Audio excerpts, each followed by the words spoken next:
मेनिरे भगवद्रूपं शास्त्रं भागवतं कलौ पठन्नाथ श्रवन्नाथ सद्यो वैकुण्ठफलदायकम्. In Kali Yuga, they thought that the scriptures, the Bhagavad Gita, was the supreme personality of God. By hearing and reading this mantra, one immediately attains the fruits of Vaikuntha. Radhe Radhe. गोपिका जीवन स्मरणं गोविंदा गोविंदा सद्गुरुनाथ महाराज की जय। ओम पाठाय प्रतिबोधिता भगवता नारायणेन स्वयं व्यासेन ग्रहीतां पुराणमुनिना मध्ये महाभारतम् अद्वैतामृतवर्षिणीं भगवतीम् अष्टादशाध्यायिनीम् अम्ब त्वामनुसन्दधामि भगवद्गीते भवद्वेषिणीम्। नमोऽस्तु ते व्यासविशालबुद्धे पुल्लारविन्दायतपत्रनेत्र येन त्वया भारततैलपूर्णः प्रज्वालितो ज्ञानमयः प्रदीपः। प्रपन्नपारिजाताय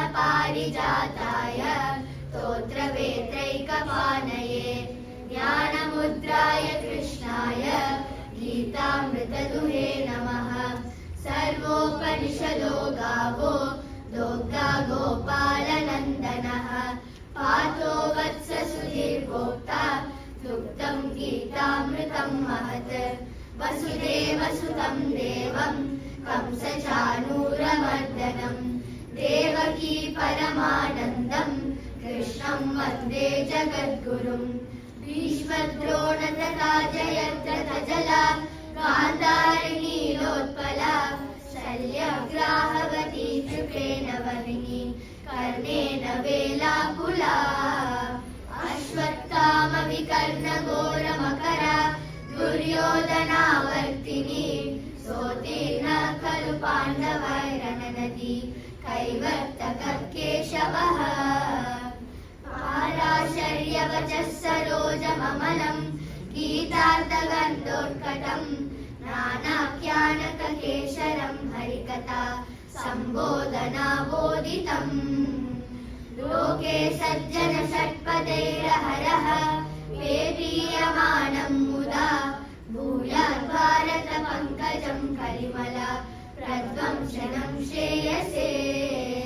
मूकं करोति वाचालं पङ्गुं लङ्घयते गिरिं यत्कृपातमहं वन्दे परमानन्दमाधवम्। यं ब्रह्मा वरुणेन्द्र रुद्रमरुतः स्तुन्वन्ति दिव्यैस्तवैः वेदैः साङ्गपदक्रमोपनिषदैः गायन्ति यं सामगाः।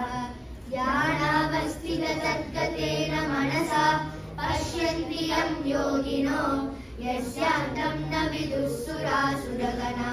देवाय तस्मै नमः देवाय तस्मै नमः। ॐ श्री परमात्मने नमः।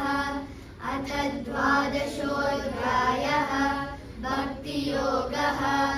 अर्जुन उवाच एवं सततयुक्ता ये भक्ताः स्वां पर्युपासते ये चाप्यक्षरमव्यक्तं तेषां के योगवित्तमाः।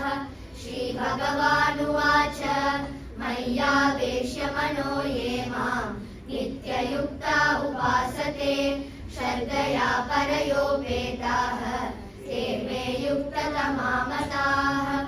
एकक्षरमनिर्देश्यम् अव्यक्तं पर्युपासते सर्वत्र गमचिन्त्यं च कूटस्थम् अचलं ध्रुवं सन्नियम्येन्द्रियग्रामं सर्वत्र समबुद्धयः ते प्राप्नुवन्ति मामेव सर्वभूतैते रताः।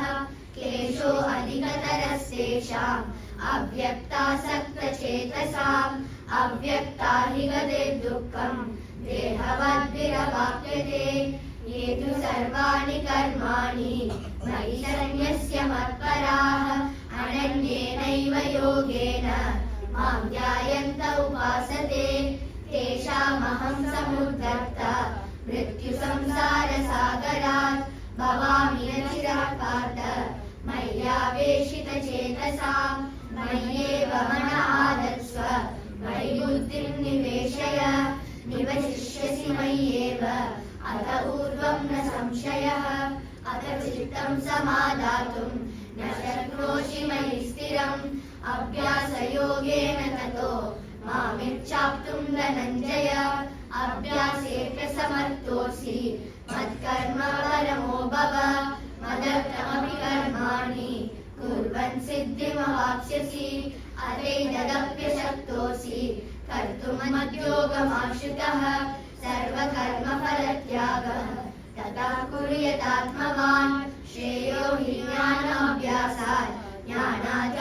शिशिष्यते ध्यानात् कर्मफलत्यागः त्यागात् शान्तिरनन्तरम् अद्वेष्टा सर्वभूतानां मैत्रः करुण एव च निर्ममो निरहङ्कारः समदुःखसुखक्षमी सन्तुष्टः सततं योगी यतात्मा दृढनिश्चयः मय्यार्पितमनो बुद्धिः यो मद्भक्तः मे प्रियः यस्मान्नो द्विजते लोको लोकान्नो द्विजते च यः हर्षामर्षभयोद्वेगैः मुक्तो यः स च मे प्रियः अनपेक्षः सुचिर्लक्ष्यः उदासीनो गतव्यतः सर्वारम्भपरित्यागी यो मद्भक्तः मे प्रियः यो न हृष्यति न द्वेष्टि न शोचति न काङ्क्षति शुभाशुभपरित्यागी भक्तिमान् यः स मे प्रियः समशस्त्रौ च मित्रे च तथा मानापमानयोः शीतोष्णसुखदुःखेषु समसङ्गविवर्जितः तुल्या निन्दास्तुतिर्मौनी सन्तुष्टो येन केनचित् अनिकेतस्थिरमते भक्तिमान् मे प्रियो नरः ये तु धर्मामृतमिदं यथोक्तं पर्युपासते श्रद्धदानामत्परमा भक्तास्तेतीव मे प्रियः ॐ तत्सदिति श्रीमद्भगवद्गीतासु उपनिषत्सु ब्रह्मविद्यायां योगशास्त्रे